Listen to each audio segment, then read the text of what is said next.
So this is the Atari 800 XL. At the moment I'm using my Atari Max cartridge because I can't seem to find a disk with a bootable version of DOS on it. These are the two Atari 1050 drives, both of which appear to be working. But if I turn the power on the computer, first thing you notice is that the sound doesn't seem to be all that compatible with the Atari. It's buzzing pretty loudly. But the Atari Max cartridge boots up pretty quickly, and I can go down to my DOS to get a very Atari-like DOS. And if I select one of the drive numbers, it will try to read the directory on that drive. The screen is a LCD television that has a composite in, so I can use it with the Atari. And it was not able to read the disk, so I'm going to try a second drive. This is DOS 2.5.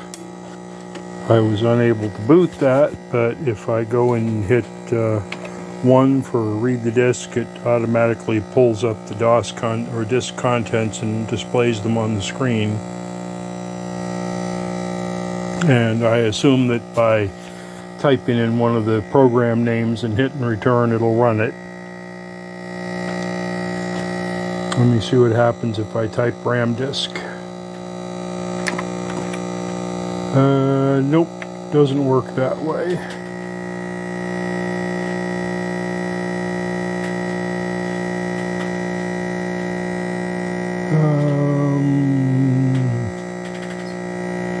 Been a while since I've done this. We try L.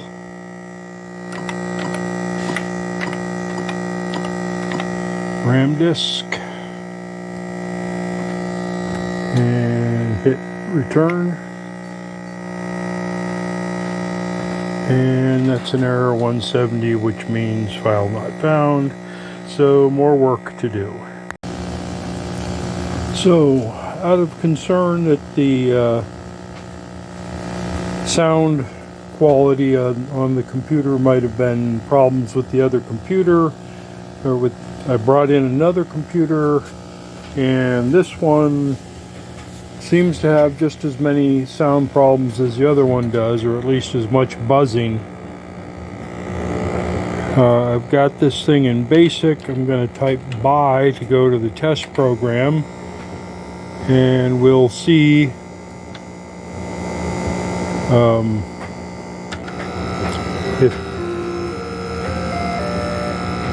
you can see here that the sound is actually producing sound from the computer, but the buzz seems to be ubiquitous. I don't know if that's a problem with this monitor's sound, or if it's just the match of the audio frequencies to the monitor are bad. So I'm going to reset this.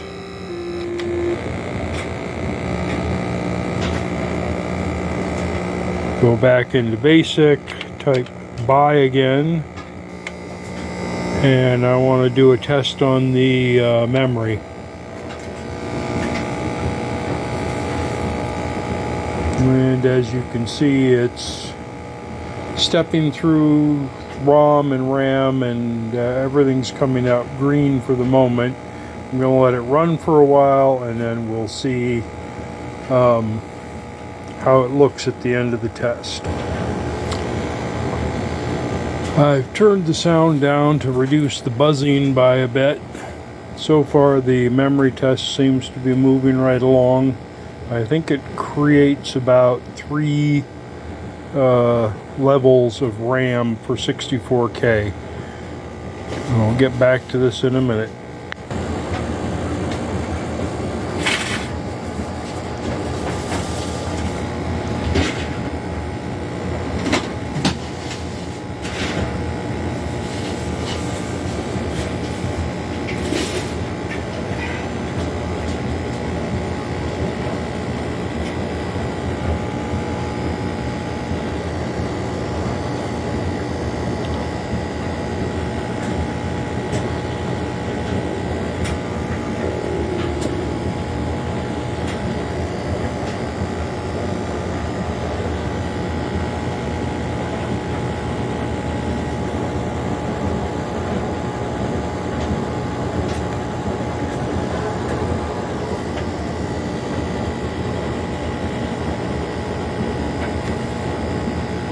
And if everything works, we should be able to boot the computer off of my DOS from the new drive. Okay, it seems to have worked, so I'm going to turn the computer off, remove the Atari Max cartridge, come on, and turn it back on again and see if it boots from the drive. See, the disk is spinning.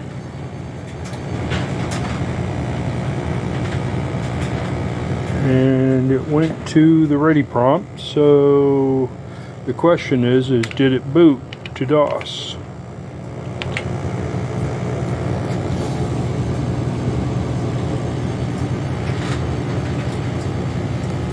So it worked. So the drive has formatted and initialized, and let me do a dir. And the directory of the disk has DOSsys and doopsys, so that disk is working. Let me take a look at the disk surfaces.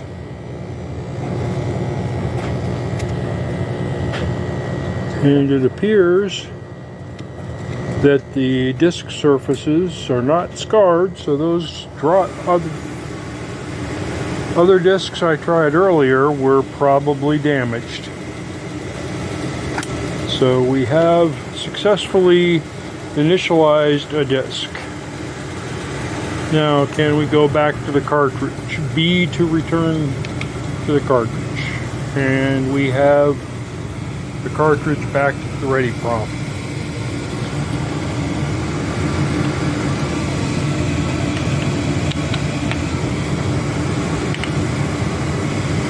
Okay, so I think we have a working computer with a working disk drive. Let me see if I can read the DOS disk from drive 2. Okay, first I got to return to DOS.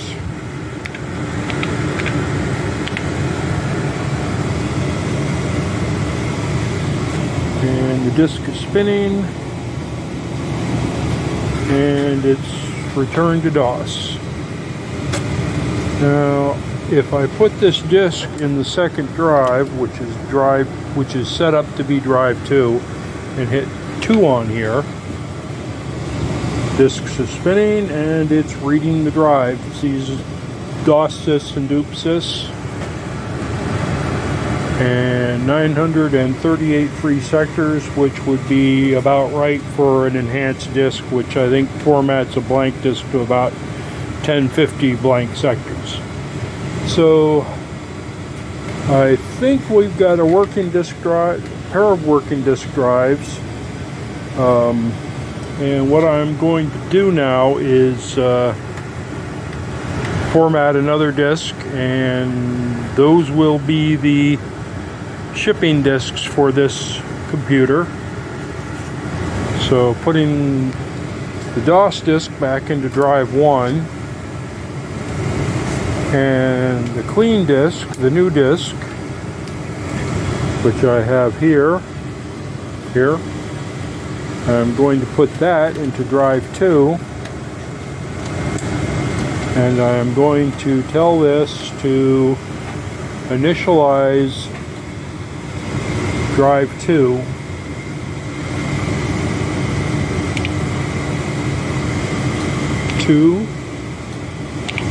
and A to do enhanced disk, and go. And drive 2 is formatted.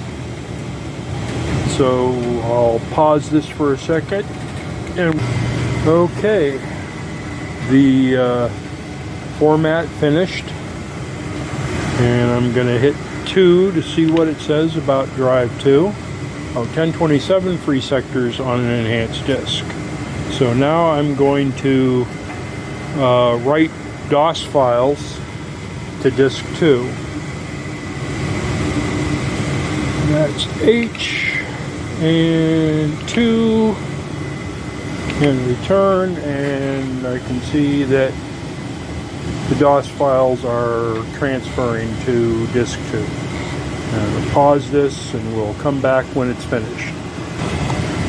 Okay, it's finished and the drive is quiet at the moment, not doing anything, so I'm going to select the directory of disk 2, and we can see that it has DOSsys and DoopSys written to it.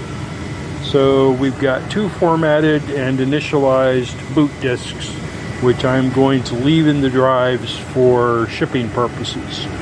But for the moment, so I don't do anything to the drive when I turn or do anything to the disks when I turn the power off, I'm going to open the doors and then turn the power off on both the drives and turn the power off on the computer.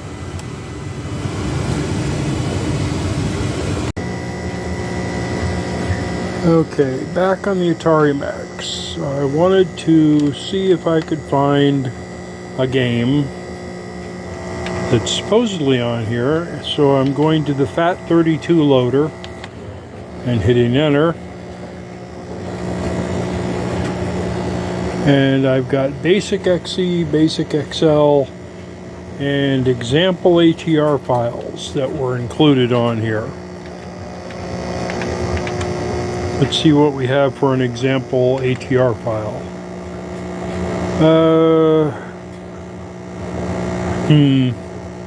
Don't really want to look at that. So going back up one level, try the example XEX files. And on here we have YUMP for NTSC systems. So let's see how that looks.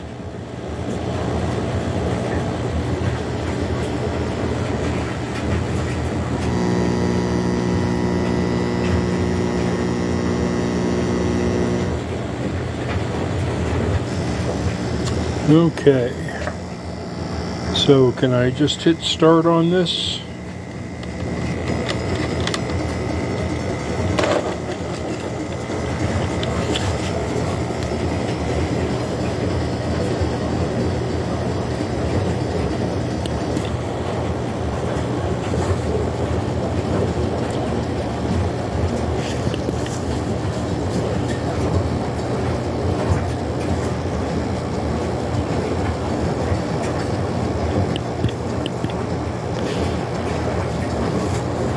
Oh, okay, well it works. That's all I wanted to prove. So, Aaron, Mike Stoliker, I'm back at the computer. Mostly here to highlight a couple of things and to point out that I'm a little uneasy about the buzzing coming from the monitor, but after having tried 2 different computers and everything that I can think of, I'm of the opinion that it's either the monitor that's at fault or the Chinese video cable that I bought quickly to get this set up, and I'm really thinking it's more likely the monitor.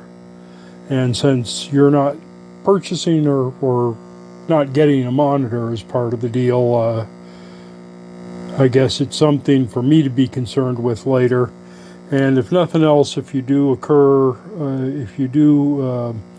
discover a buzzing sound when you hook up your computer, you're probably better equipped to deal with it than I am with your experience with electronics.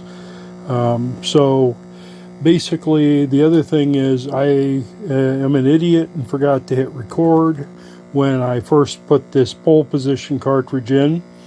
I wanted to be able to test this with a cartridge and a joystick, and wanted you to make sure that the cartridge port's working and that the joystick that I'm sending along is working. I'm sending along a A77 joystick, Atari style, which I purchased off of Amazon some time ago. They're decent enough joysticks, but they just remind me just how crappy Atari joysticks were. But so that you have something to do with the computer, I wanted to include the pole position game and the joystick, so you can at least have that to do with it while you're assembling your collection of favorite computer games. So this is pole position. I'm giving it to you because I had 2 of these cartridges and I don't need both of them. So I can hit start on this and get a game started here. I'm not quite sure what I have to do. You hit select to pick which track you want and how many laps. Hit option to select the track, and hit select to decide how many laps you want from 1 to 8. And then when you hit start, you actually start the game, and pressing the joystick forward shifts from low to high. Oh no, pulling back shifts to high, pressing forward shifts to low, and I think pushing the button gives you brakes. I'm not sure how you speed up, or perhaps it just speeds up as the game plays. And of course, if you run into anything, you go back to 0 and have to pick it up from there. And the joystick left and right changes your steering, so something to work with anyways. And of course, hitting the signs or the other racers causes it to explode. And I also wanted to apologize for the shakiness of this. I only have my phone camera to record with at the moment, but I suppose if I can manage to point it in the right direction, you might see something.